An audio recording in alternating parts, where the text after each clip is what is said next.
Doctor plus viewers அனைவருக்கும் வணக்கம். நான் டாக்டர் நித்யா, சித்தா பிசிஷியன்.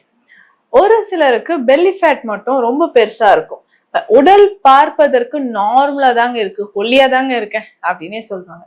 ஆனா இந்த சென்ட்ரல் ஒபிசிட்டி அப்படின்னு சொல்லக்கூடிய தொப்பை பகுதி மட்டும் எனக்கு பெருசா இருக்கு அப்படின்னு நிறைய பேர் ஃபீல் பண்ணுவாங்க.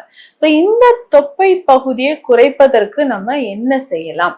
வயிற்றில் இருக்கக்கூடிய தொப்பை கரையறதுக்கு என்ன செய்யலாம்? பெரும்பாலும் இது பாத்தீங்கன்னா உட்கார்ந்துட்டு வேலை பார்க்கக்கூடிய நபர்களுக்கு இந்த மாதிரி ஏற்படுது. ரொம்ப நேரமாக நம்ம சிஸ்டம் முன்னாடியே உட்காந்துருக்கோம், இல்ல உட்காந்துட்டு தாங்க என்னோட ஆபீஸ் ஒர்க்கே அப்படிதான் இருக்கும் அப்படின்னு சொன்னீங்கன்னா, காலப்போக்கில் இன்னும் கொஞ்சம் கொஞ்சமாக நமக்கு தொப்பை பெரிதாக ஆரம்பிச்சிடும். இதுவே பார்த்தோம்னா யங் அடல்ட்ஸ் நிறைய பேருக்கு இந்த பிரச்சனை இருக்கு. வயதானவர்களுக்கு கூட ஓகே. யங் அடல்ட்ஸ் நிறைய பேருக்கு பார்த்தோம்னா உடல் எனக்கு ஓகே, வெயிட் கூட நான் நார்மலா தாங்க இருக்கேன், ஆனா வயிற்று பகுதியில பார்த்தோம்னா தொப்பை இருக்கிற மாதிரி இருக்கு, கொஞ்சம் கொஞ்சமாக பெருசாகுது. உடலுக்கு நான் ஒரு ஷர்ட் எடுக்கிறேன் அப்படின்னா தொப்பைக்காக அந்த ஷர்ட்டை போட முடியாத மாதிரி இருக்கு அப்படின்னு சொல்லுவாங்க. இதே மாதிரியான பிரச்சனை பெண்களுக்கு இருக்கு.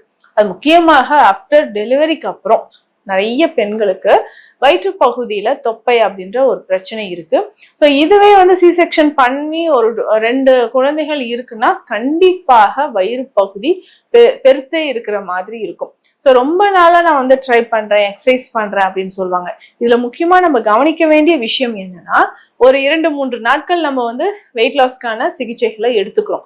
அதுக்கப்புறம் பார்த்தோம்னா அதை கைவிட்டுரும். சரி பரவாயில்ல, இன்னைக்கு பண்ணிக்கலாம், நாளைக்கு பண்ணிக்கலாம். அந்த மாதிரி நம்ம ஒரு எஃபோர்ட் போட்டு ஒரு மாதமோ 2 மாதங்களோ தொடர்ந்து அந்த எக்ஸசைஸ் எல்லாம் பண்ணிட்டு டயட் சார்ட், அதாவது முக்கியமாக அந்த உணவு முறைகளை நம்ம ஃபாலோ பண்ணும்போது வயிறு அப்படின்ற பிரச்சனை, தொப்பை அப்படின்ற பிரச்சனை நமக்கு குறைய ஆரம்பிக்குது.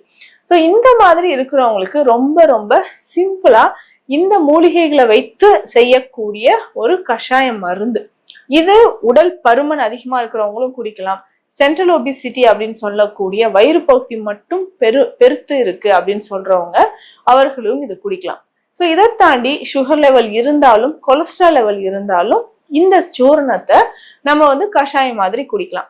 இதை கஷாயம் மாதிரி குடிக்கும்போது உடல்ல நிறைய பாசிட்டிவான ரிசல்ட் நமக்கு கிடைக்க ஆரம்பிக்குது.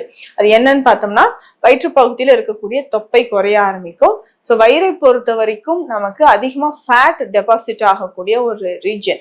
அந்த ஃபேட் டெபாசிட் ஆகுதுன்னா முக்கியமாக அடி வயிற்று பகுதியில, முன் வயிற்று பகுதியில, பின்புறம் நமக்கு இடுப்பு பகுதியில தான் நமக்கு தசைகள் சேரும். இது சேர சேர முதல்ல என்ன ஆகும்னா தொப்பை அப்படின்ற ஒரு பிரச்சனை வரும். இந்த தொப்பை அப்படின்ற பிரச்சனை வராமல் இருப்பதற்கு நிறைய வழிமுறைகள் இருக்கு. கொஞ்சமா லைட்டா நமக்கு தொப்பை வர மாதிரி இருக்குன்னா அப்போவே நம்ம உணவு முறையில நிறைய மாற்றங்களை கொண்டு வரணும். அப்படி கொண்டு வரும்போதுதான் கொஞ்சம் வயதாயிடுச்சுன்னா தொப்பையை குறைக்கிறது கொஞ்சம் சிரமமா இருக்கும். இதுக்கு பேசிக்கா ஒரு மூலிகைகள், என்னென்ன மூலிகைகள் வேணுமோ அது எல்லாமே எடுத்துட்டு நல்லா நம்ம சம அளவு கலந்து அதை நம்ம தண்ணீர்ல நல்லா கொதிக்க வச்சு அந்த தண்ணீரை நம்ம குடிக்கும் போது உடல்ல இருக்கக்கூடிய நமக்கு பேட் கொலஸ்ட்ரால் குறைய ஆரம்பிக்குது. இதுல மூலிகைகள் அப்படின்னு பார்த்தோம்னா முக்கியமாக மாசிக்காய் பொடி நமக்கு தேவைப்படுது. மாசிக்காய் பொடி அப்படின்னு சொல்றது உடல்ல இருக்கக்கூடிய சர்க்கரை அளவை குறைக்கக்கூடியது, தேவையற்ற கொழுப்பை முதன்மையாக அது குறைக்கக்கூடியது. மாசிக்காய் பொடி நமக்கு தேவைப்படுது. அதுக்கு அடுத்ததாக வல்லாரை. வல்லாரை பொடியும் நமக்கு தேவைப்படுது. வல்லாரை பொடியை நம்ம இந்த மாசிக்காய் பொடியோட நம்ம பயன்படுத்தும் பொழுது கொஞ்சம் கொஞ்சமாக உடல் எடையானது குறைய ஆரம்பிக்கும். இதற்கு அடுத்தது அப்படி வேற என்ன மூலிகைகள் சேர்க்கலாம் அப்படின்னு பார்த்தோம்னா சீரகம். சீரகம் பொறுத்த வரைக்கும் உடல் உஷ்ணத்தை அது தணிக்கக்கூடியது.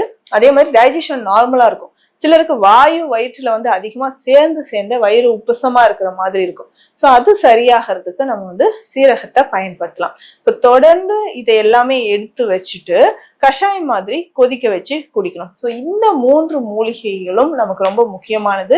இந்த பொடிகளை எல்லாம் சம அளவு எடுத்து நல்லா பொடிச்சு வச்சுட்டு தினம்தோறும் கஷாயம் மாதிரி நம்ம இந்த மருந்தை குடிக்கணும். தினமும் காலையில 1 கிளாஸ் தண்ணியில இதை போட்டு நல்லா கொதிக்க வச்சு ஒரு 1/2 கிளாஸ் வரணும், இல்லைன்னா 2 கிளாஸ் தண்ணீர்ல நல்லா கொதிக்க வச்சு 1 கிளாஸா வந்ததுக்கு அப்புறம் தினம்தோறும் இதை காலையில பயன்படுத்திட்டு வரும்போது தொப்பை அப்படின்ற ஒரு பிரச்சனை காணாமல் போகும். நிறைய பேர் பண்ற ஒரு மிஸ்டேக் என்னன்னா, இதை குடிச்சிட்டு திரும்ப போய் ரெஸ்ட் எடுக்கிறேன்ட்டு தூங்க போயிடுவாங்க. அந்த மாதிரி பண்ணாதீங்க.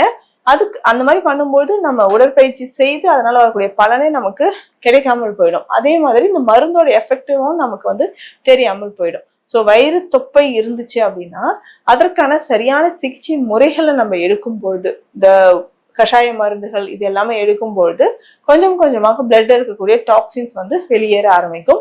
இதுல முக்கியமாக ஸ்பெஷலா வந்து பார்த்தோம்னா கல்லீரல், மண்ணீரல் இது ரெண்டுமே ஸ்ட்ரென்தனா இருக்கா அப்படின்னு நம்ம தெரிஞ்சுக்கணும். ஸோ இது கரெக்டா இருக்கும்பொழுதுதான் ஃபேட்டி லிவர்ன்ற பிரச்சனையோ இல்ல ஃபேட் டெபாசிட் ஆகி அடுத்தது நமக்கு கொலஸ்ட்ரால் சார்ந்த பிரச்சனையோ வராமல் இருக்கும். அப்போ இந்த உணவுகளை எடுக்கும் பொழுது கொஞ்சம் கொஞ்சமாக நம்ம உடல்ல இருக்கக்கூடிய கொலஸ்ட்ரால் லெவல் குறைந்து தொப்பை அப்படின்ற பிரச்சனை குறைய ஆரம்பிக்கும். இன்றைய தலைமுறையினர் நிறைய பேர் வந்து அவதிப்படக்கூடிய ஒரு விஷயம் அப்படின்னா சுகர்னால வயிறு பகுதியில அதிகமான ஒரு தசை இருக்கிறது தான். ஸோ இதை நம்ம குடிக்க குடிக்க கொஞ்சம் கொஞ்சமாக நம்ம உடல்ல இருக்கக்கூடிய அதிகப்படியான சுகர் லெவல் நமக்கு குறைய ஆரம்பிக்குது. ஸோ இந்த பதிவுல சொல்லியிருக்கக்கூடிய விஷயங்கள் உங்களுக்கு பயனுள்ளதாக இருக்கும்னு நினைக்கிறேன். மீண்டும் அடுத்த பதிவில் சந்திக்கலாம்.